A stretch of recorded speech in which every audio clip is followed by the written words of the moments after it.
जय हिंद बच्चों, कैसे हो आप सभी। उम्मीद करता हूं सारे बच्चे स्वस्थ मस्त और तंदुरुस्त है। तो आज आप लोगों के लिए बहुत ही इंपॉर्टेंट सेशन लेकर आया हूं मैं, जिसकी आप सभी को काफी टाइम से तलाश थी, क्योंकि आप लोगों के माइंड में बहुत सारे क्वेश्चंस आते हैं सर कि हम क्लास 12th में आ चुके हैं। तो सबसे पहले आप लोगों को बहुत बहुत शुभकामनाएं। क्लास 11th के बाद में आपका जो दूसरा पड़ाव आता है वो आता है क्लास 12th का, क्योंकि पहला पड़ाव क्लास 10th था जो कि आप लोगों ने काफी अच्छे से पार किया, और अब बारी है क्लास 12th की। क्लास 12th का नेम आते ही बच्चे हो जाते हैं सीरियस, क्योंकि यहां से उनके सपनों की दुनिया जो है वो शुरू हो जाती है, और उन सपनों की दुनिया में पहला कदम रखना बच्चा शुरू कर देता है। लेकिन आपका हर एक कदम आपके लिए बहुत ही ज्यादा इंपॉर्टेंट होता है। कहीं भी अगर आपने गलती कर दी तो शायद वो आपका कदम आपके सपनों को तोड़ सकता है। इसीलिए अगर आपको अपने अपने सपनों को पूरा करना है, अगर आप चाहते हो डॉक्टर बनना, आप चाहते हो इंजीनियर बनना, आप चाहते हो यहां पर आर्मी में जाना, डिफेंस में, तो आप लोगों को हर एक कदम ध्यान से रखना होगा। हम यहां पर मेनली बात करने वाले हैं मैथ्स के स्टूडेंट्स की, क्योंकि शुरुआत में उनको एक ही क्वेश्चन आता है कि सर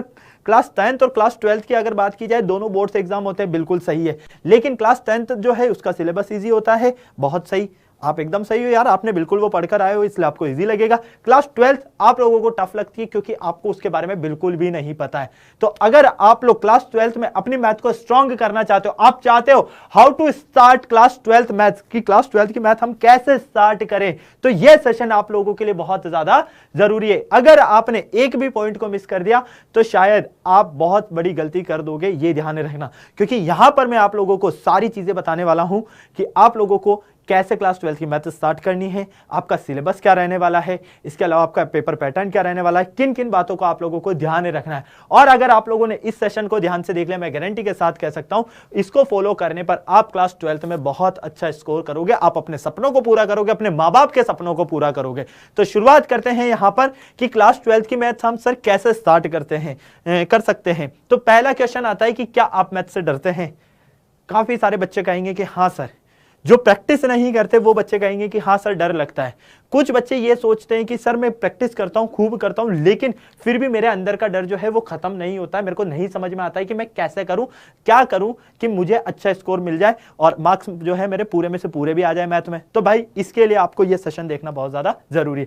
ये कॉमन क्वेश्चन है जो हर बच्चे के दिमाग में आता है। हर बच्चा चाहता है कि मैं क्लास 12th बोर्ड में टॉप करूंगा, लेकिन देखो इसके लिए आपको बहुत सारे पॉइंट्स को ध्यान में रखना होगा, इस बात का ध्यान रखना।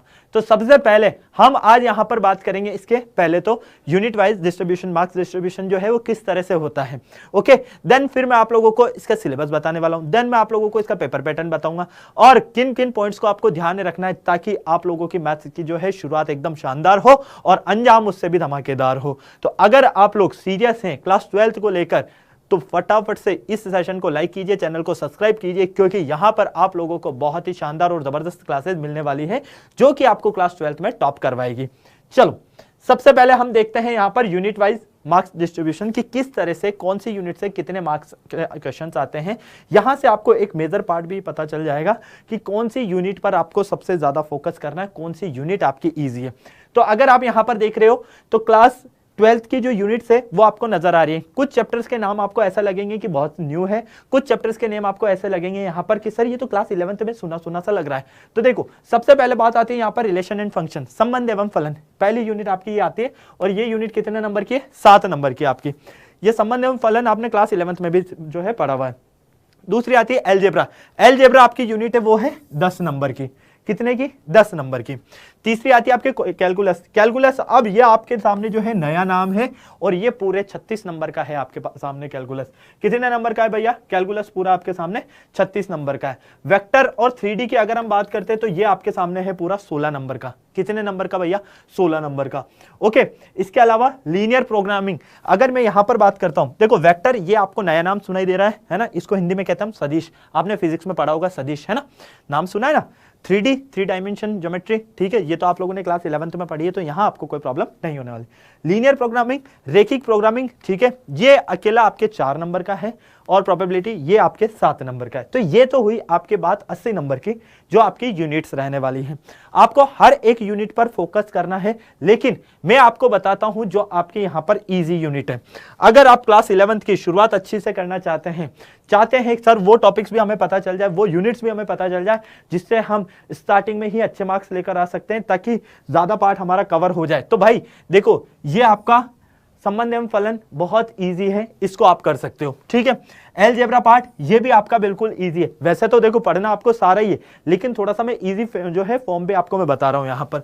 नेक्स्ट 3D और वेक्टर ये भी आपका इजी है, ये भी कोई टफ नहीं है। लीनियर प्रोग्रामिंग ये भी आपका इजी है, और प्रायिकता ये भी आपका इजी है। तो ये तो पार्ट आप लोगों के लिए बहुत आसान वाला हो चुका है। क्लियर, ये तो आपके पास बिल्कुल आसान वाला पार्ट हो चुका है, मतलब 44 नंबर करीबन का आपका जो है सिस्टम यहां पर सेट हो जाएगा। ये वाला जो पार्ट है ये मेजर पार्ट है, क्योंकि यहां पर वो सारी चीजें आपको मिलेगी जो आपने क्लास 11th में नहीं पढ़ी है। एक तरह से मैं ये कहूंगा क्लास 12th के लिए आप लोगों को सबसे बड़ा जो टारगेट फेस करना होगा, सबसे ज्यादा जो प्रॉब्लम फेस करोगे वो आप यहां पर करोगे। इसलिए इस जो यूनिट है इसको बिल्कुल ध्यान से देखना। ओके, चलो तो हम बात कर लेते हैं चैप्टर 1, चैप्टर 2, चैप्टर 3, चैप्टर 4 की, क्योंकि यूनिट्स आप लोगों को पता चल गई। तो अब हम बात कर लेते हैं इनके चैप्टर्स की कि हमारे चैप्टर्स कौन कौन से हैं। तो पहला चैप्टर आपका रहने वाला रिलेशन फंक्शन। दूसरा चैप्टर आपका आएगा आईटीएफ, इनवर्स ट्रिग्नोमेट्री फंक्शन, इसको हम आईटीएफ कहते हैं। तीसरा चैप्टर आएगा आपके पास में मैट्रिक्स, ठीक है, जिसको हम आव्यूह कहते हैं। चौथा चैप्टर आएगा आपके पास डिटर्मिनेंट्स, जिसको हम यहां पर सारणिक कहते हैं। कॉन्टिन्यूटी, ठीक है, फिर आएगा आपके पास एप्लीकेशन ऑफ डेरिवेटिव्स, फिर आएगा इंटीग्रल, ठीक है, यहां पर आप इंटीग्रेशन की बात करोगे, डिफरेंशिएशन की बात करोगे, अवकलन समाकलन आप लोगों ने नाम सुना है ना, वो सारी आपके जो है इसी यूनिट में आने वाली है, कैलकुलस पार्ट में। ठीक है, और आपने क्लास 12th में जो है सीमा और अवकलज पढ़ा है, उनका यूज भी आपका यहां पर होने वाला है। ओके, डिफरेंशियल इक्वेशन आप पढ़ोगे यहां पर, वेक्टर एलजेब्रा आप पढ़ोगे यहां पर, 3 डायमेंशनल ज्योमेट्री आप पढ़ोगे यहां पर, लीनियर प्रोग्रामिंग और प्रोबेबिलिटी, ये सारे जो है आपके चैप्टर से रहने वाले हैं। ओके, तो अब आपको यहां पर चैप्टर्स के नेम भी पता चल गए। कुछ चैप्टर्स तो आपको लग रहे होंगे कि हाँ सर जैसे हमने क्लास 11th में पढ़ा है, जैसे कि ये वाला नाम सुनकर आपको लगा है कि क्लास 11th में पढ़ा है ना। उसके बाद आप ये कह सकते हो यहां पर ये हमने सर क्लास 11th में पढ़ा है, ठीक, ये वाला सर हमने क्लास 11th में पढ़ा है ना, और सीमा और अवकलज भी हमने क्लास 11th में पढ़ा है। लेकिन बेटा क्लास 11th और क्लास 12th की मैं बात करता हूं तो दोनों में बहुत ज्यादा चेंजेस हैं, ये ध्यान रखना, क्योंकि क्लास 11th थोड़ी टफ है, क्लास 12th ईजी है। सिर्फ एक ही चीज कहती है class 12th, practice practice practice. जितनी प्रैक्टिस करोगे उतनी आपकी स्ट्रांग होती जाएगी। ओके, तो देखो सबसे पहले अब हम बात कर लेते हैं इसके पेपर पैटर्न की, कि पेपर का पैटर्न आखिर में क्या रहने वाला है। तो देखो पेपर पैटर्न में आपको यहां पर बहुत अच्छे से और प्यारे तरीके से सारी चीजें क्लियर हो जाएगी। आपके पास थ्योरेटिकल एग्जाम जो होता है वो होगा 80 नंबर का, मतलब आपका एग्जाम पेपर जो होगा वो कितने नंबर का होगा, आपके 80 नंबर का। ठीक है, पासिंग मार्क्स आपको कितने चाहिए, 27 नंबर इसमें होते हैं पासिंग मार्क्स। ठीक है, अगर हम और आगे बात करते हैं तो आपके maximum marks of practical exam और इंटरनल असाइनमेंट जो भी होते हैं वो आपके होते हैं 20 नंबर के। कितने नंबर के, 20 नंबर के। ओके, और इसमें से पासिंग मार्क्स कितने नंबर के होते हैं, आपके 6 नंबर के।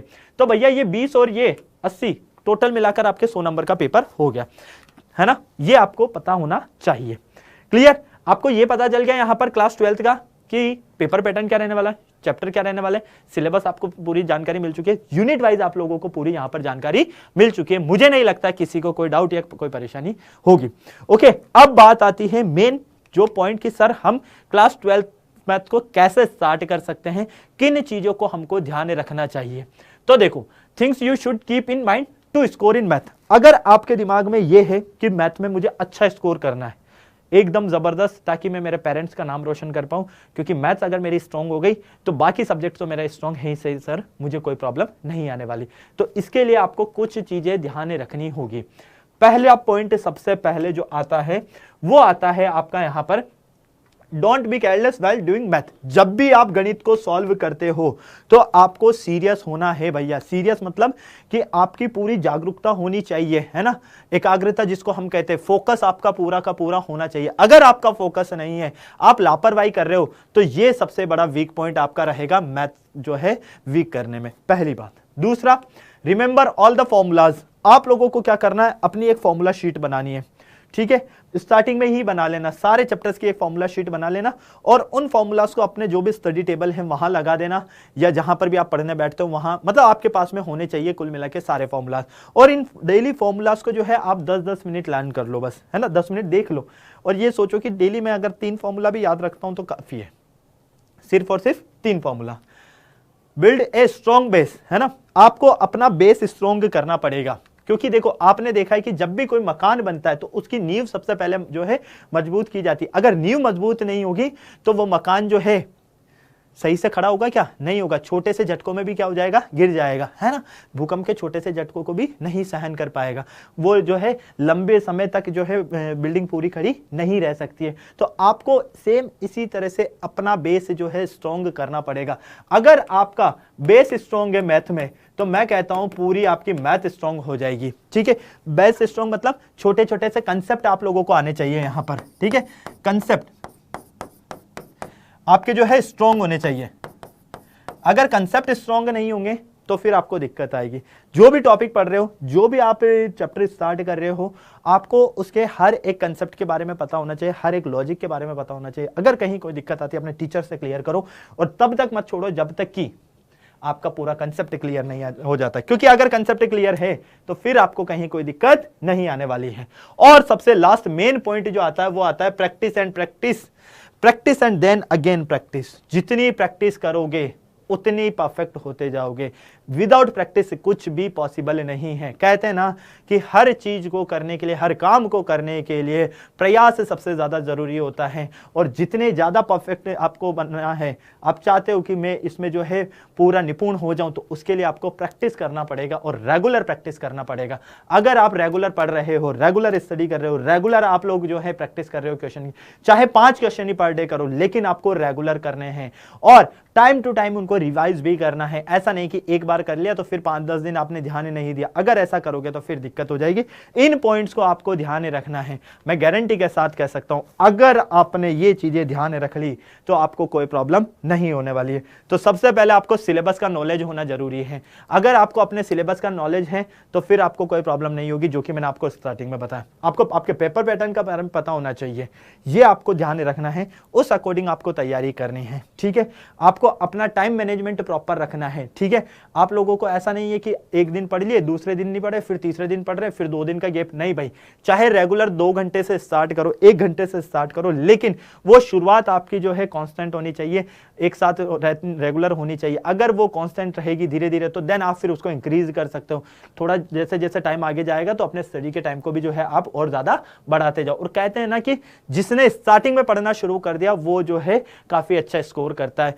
आप में और टॉपर में सिर्फ इतना सा जो है डिफरेंस होता है। टॉपर जो है स्टार्टिंग से पढ़ना शुरू कर देता है, वो ये नहीं देखता कि मैं एग्जाम आएगा तब पढ़ूंगा। उसको पता है कि मैं फेब से स्टार्ट कर देता हूं, जैन से स्टार्ट कर देता हूं, मार्च से स्टार्ट कर देता हूं। जब उसको लगता है कि बस मैं क्लास 12th का जो है मेरा स्टार्टिंग करना है, बस उसी दिन से लग जाओ, और वो आपके जो है रेगुलर होना चाहिए। इस बात को ध्यान रखना। अगर आपने इन पॉइंट्स को ध्यान रख लिया तो मैं गारंटी के साथ कह सकता हूं आप लोग स्कोर भी अच्छा करोगे और बेस भी आपका स्ट्रांग होगा, किसी तरह की कोई प्रॉब्लम नहीं होगी। रेगुलर क्लास अटेंड करना ना भूलिएगा। ओके, तो आई होप आप लोगों की ये जो प्रॉब्लम थी सबसे बड़ी, इसको मैंने क्लियर कर दिया। मुझे नहीं लगता किसी बच्चे को किसी तरह की कोई परेशानी होगी। अगर है तो फिर भी सेशन को पहले तो लाइक करना, शेयर करना, कमेंट बॉक्स में अपनी प्रॉब्लम जरूर बताना, और मुझे कमेंट बॉक्स में ये जरूर बताना आज का ये सेशन कैसा लगा। इस चैनल पर अगर पहली बार आए हो तो चैनल को सब्सक्राइब कीजिए, वीडियो को लाइक कीजिए और इस चैनल पर बने रहिएगा, क्योंकि क्लास 12th की पढ़ाई जो है आपको इसी चैनल पर आपकी मिलने वाली है। तो आई होप इस सेशन में आप लोगों की सारी चीजें क्लियर हो गई होगी, किसी भी बच्चे को किसी तरह का कोई डाउट नहीं रहा होगा। फिर मिलते हैं बेटा हम नेक्स्ट क्लास में। तब तक सारे बच्चे स्वस्थ रहें, मस्त रहें, तंदुरुस्त रहें, शानदार जबरदस्त जिंदाबाद के साथ में। जय हिंद और बाय बाय।